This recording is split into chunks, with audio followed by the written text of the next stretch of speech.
आज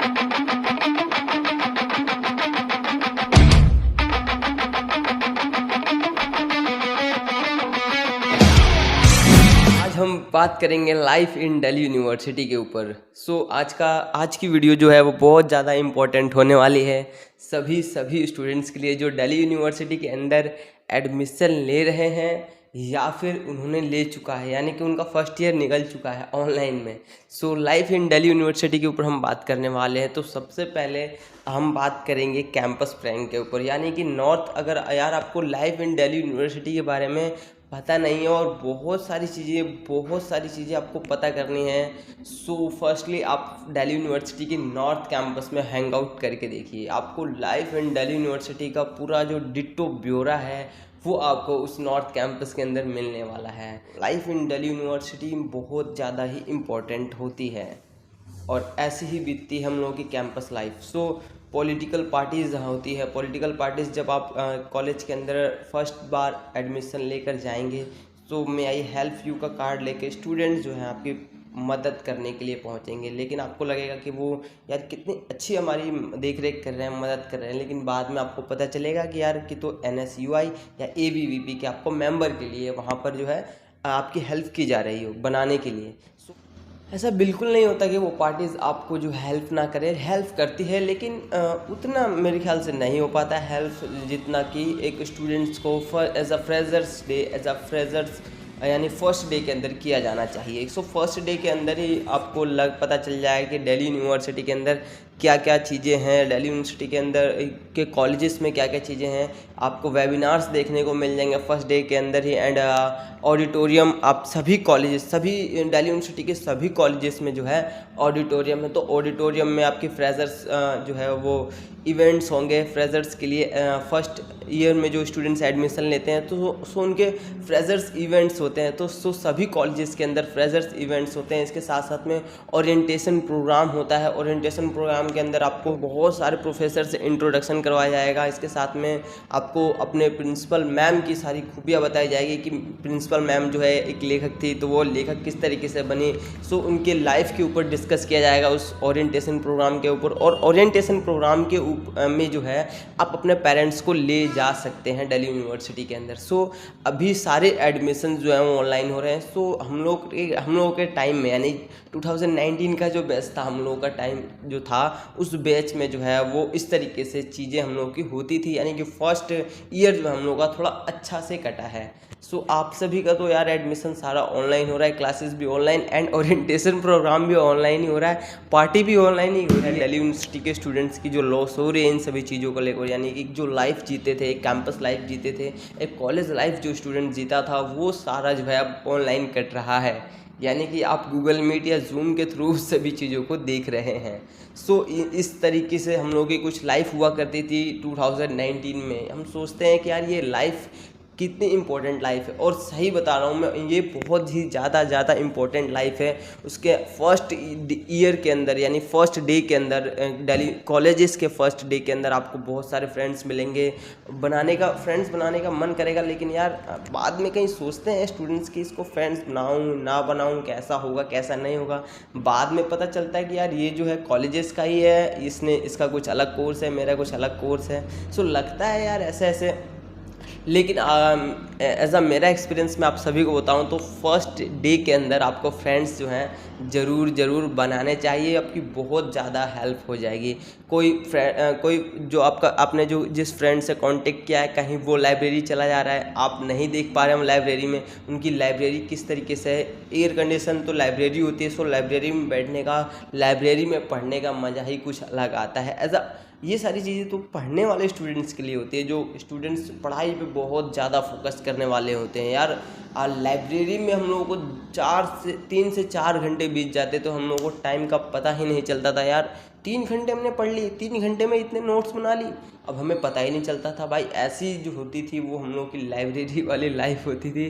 वो क्लासेस सारी मेरी चली थी फर्स्ट डे के अंदर, एंड 4 क्लास होती तो चारों क्लास चली थी। और टाइम टेबल यार जब आप पहली बार देखोगे ना तो नहीं समझ में आएगा, दूसरी बार भी नहीं समझ में आएगा, तीसरी बार आपको पता चल जाएगा कि LT1 कहाँ है, LT2 कहाँ है, एंड अलग अलग क्लासेस अलग अलग जो है रूम में चलती है, यानी कि आपको एक क्लास कहीं और दूसरे फ्लोर पे लेना पड़ेगा, सेकंड के लिए सेकंड बिल्डिंग पे जाना पड़ेगा, थर्ड के लिए थर्ड बिल्डिंग पे जाना पड़ेगा। एंड दिल्ली यूनिवर्सिटी के लगभग सभी कॉलेजेस के अंदर लिफ्ट की सुविधा है, सो जिन्हें भी चलने की आपकी नौबत नहीं आएगी। भीड़ भाड़ में आप किसी तरह से आप जो है वो लिफ्ट एज अ लिफ्ट का इस्तेमाल करके क्लास अप डाउन कर सकते हैं। तो 4 क्लास आपको किसी तरह से अटेंड करनी होती है। इसके साथ में आपको सोसाइटीज़ ज्वाइन करनी होती है। सोसाइटीज़ बहुत सारी होती है दिल्ली यूनिवर्सिटी की।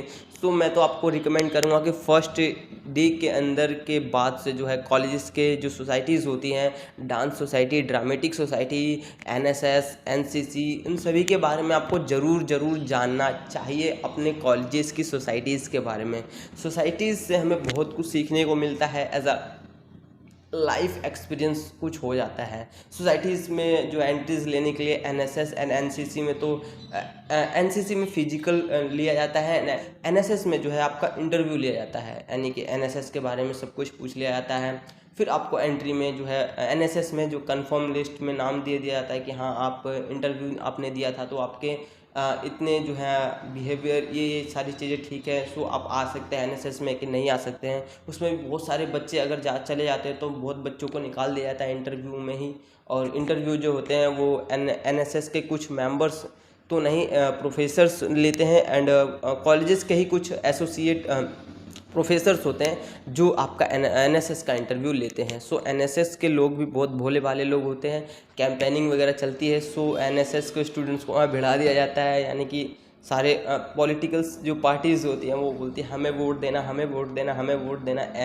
सो यूनिवर्सिटी का जो अलग पॉलिटिकल पार्टीज़ हैं, कॉलेजेस के अलग पॉलिटिकल पार्टीज़ हैं, लेकिन जो स्टूडेंट्स होते हैं जो पॉलिटिकल पार्टीज़ में ज्वाइन रहते हैं वो किसी अलग अलग पार्टी से जुड़े होते हैं, जैसे कि हमारी NSUI हो गई, ABVP हो गया। सो इस तरीके से जो पॉलिटिकल पार्टीज़ होती है उनसे कनेक्ट रहती है, सो वो जीतते हैं। सो वो दूसरे यूनिवर्सिटी में जो है वो अपना सहयोग कर कर एक दिल्ली यूनिवर्सिटी का जो है वो जो पार्टी होती है उसका मेंबर बनाते हैं, यानी कि दिल्ली यूनिवर्सिटी में भी इसका अलग ही कुछ रोल होता है। मेरे को उतना पॉलिटिकल पार्टीज़ के बारे में पता नहीं है, क्योंकि मैंने पॉलिटिकल पार्टी को ना तो कभी ज्वाइन किया है, बस एज अ थोड़ा सा मैंने हेल्प लिया था पॉलिटिकल पार्टी में एज एडमिशन। यार वो एडमिशन की हेल्प करते ही करते हैं जो भी पॉलिटिकल पार्टीज़ होती है। बहुत जो इम्पोर्टेंट चीज़ आने वाली होती है वो हमारी कॉलेजेस की सोसाइटीज़ होती है, यानी कि पढ़ाई एक तरफ होती है, कॉलेजेस की सोसाइटीज़ एक तरफ होती है। सोसाइटीज़ में आपको बहुत कुछ सीखने को मिलता है। एक सोसाइटीज़ को आपने ज्वाइन किया है, सो आपको अलग अलग डिफरेंट कॉलेजेस के अंदर जो है वो ले जाया जाता है सोसाइटीज़ के थ्रू, एंड जो है वो प्रोग्राम इवेंट्स किया जाता है। सो जब एक सोसाइटी से उठकर आप दूसरे कॉलेज के सोसाइटीज़ में मीटअप करने के लिए जाएंगे, स्टूडेंट से मीटअप करेंगे, सो आपको बहुत ज़्यादा अच्छा लगेगा। एंड इन फेस्ट की अगर बात करें तो यार फर्स्ट ईयर के अंदर बहुत सारे फेस्ट भी हो जाते हैं, यानी कोई जो है पॉलिटिकल पार्टीज फेस्ट करा देती है, और पहला जो फेस्ट होता है वो होता ही है। इसके साथ में ओरिएंटेशन प्रोग्राम भी होता है। ओरिएंटेशन प्रोग्राम में भी लगभग जितने स्टूडेंट्स फर्स्ट ईयर के अंदर एडमिशन लेते हैं वो सारे स्टेज पर परफॉर्मेंस करते हैं। सो डांस, सिंगिंग वगैरह सब कुछ किया जाता है, पोइट्री, ड्रामा सब कुछ जो है वो दिल्ली यूनिवर्सिटी के ओरिएंटेशन प्रोग्राम में होता है। इसके साथ में आपको फिर रिफ्रेशमेंट भी मिलता है, एंड आपको कॉलेजेस के अंदर ही खाना बन रहा होता है, और फिर वहीं सारे जो आपको जो रिफ्रेशमेंट वगैरह देकर और फिर आपकी छुट्टी कर देती है। उसके नेक्स्ट डे से आपकी पढ़ाई जो है वो स्टार्ट हो जाती है, और पढ़ाई में आपको सिलेबस वगैरह पर ज़्यादा फोकस करना होता है, यानी कि 2-3 दिन सिलेबस पर बहुत ज़्यादा फोकस करना होगा। और उसके बाद से जो क्लासेस जो चलती है वो रेगुलरली जो चलती है उसमें यार बहुत ज़्यादा जो है स्टूडेंट्स कन्फ्यूज, फर्स्ट मतलब 3-4 क्लासेस के बाद जो है वो कंफ्यूज हो जाते हैं कि ये तो हमको आता था और ये हम पढ़ नहीं सके। सो एक जो 12th क्लास होता है, 12th क्लास में सिलेबस का आपका पता चल जाएगा, लेकिन जब आप कॉलेजेस की जो सिलेबस देखेंगे आपको पता चलेगा कि यार ये सब तो है, ये सब इतना भी पढ़ना होता है, हमें ये इतना भी पढ़ना होता है। लेकिन एज अ 12th क्लास के सिलेबस अगर हम बात करें तो 12th क्लास का सिलेबस बहुत छोटा होता है, लेकिन एज अ कंपैरिजन यूनिवर्सिटी का सिलेबस, तो यूनिवर्सिटी का सिलेबस तो बहुत ही बड़ा होता है। यानी कि जो बुक आपने एक साल के अंदर 3 बुक पढ़ी है, उन तीनों बुक का जो है आपको एक साल के अंदर सिर्फ और सिर्फ एक पार्ट 1 पढ़ना होता है, यानी कि यार इतना लंबा सिलेबस होता है, लेंथी होता है सिलेबस की, आपको पढ़ते पढ़ते जो है कई स्टूडेंट्स का तो मन ही नहीं करता कि इस सिलेबस को भी देखें, ये भी पढ़ लें। लेकिन जब एग्ज़ाम्स आते हैं हर सेमेस्टर के, सो पढ़ना पड़ता है स्टूडेंट्स को एग्ज़ाम में क्वालिफाई होने के लिए।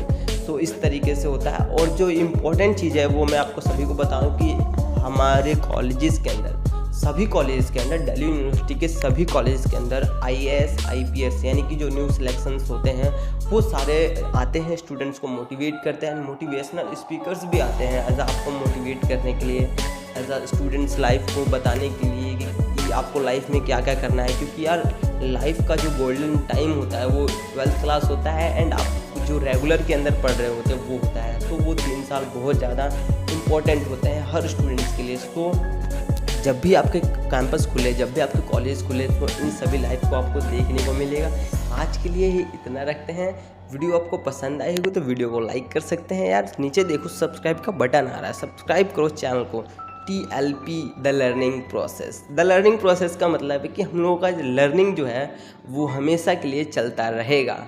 So thank you for watching this video.